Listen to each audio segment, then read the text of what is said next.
Doctor ইউনূসের নেতৃত্বাধীন অন্তর্বর্তী সরকার রাষ্ট্র পরিচালনার পাশাপাশি বিদ্যমান বিভিন্ন বিধানের মধ্যে সংস্কার আনার চেষ্টা করছে। বিভিন্ন সংস্থা বা সংগঠনের পক্ষ থেকেও দেয়া হচ্ছে সংস্কার প্রস্তাব, যেগুলো সরকারের পক্ষ থেকে বিবেচনা করা হচ্ছে। তেমনই এক প্রস্তাবে বলা হয়েছে, জাতীয় সংসদে থাকবে না কোনো সংরক্ষিত নারী আসন।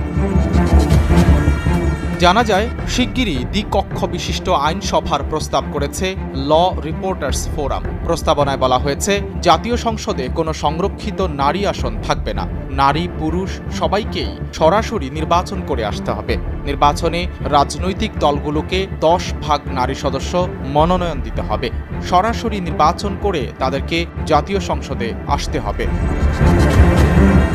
নির্বাচন ব্যবস্থার ওপর মানুষের আস্থার ঘাটতি থাকায় দিন দিন কমে যাচ্ছে ভোটের হার। তাই প্রস্তাবনায় বলা হয়েছে, জাতীয় সংসদ নির্বাচন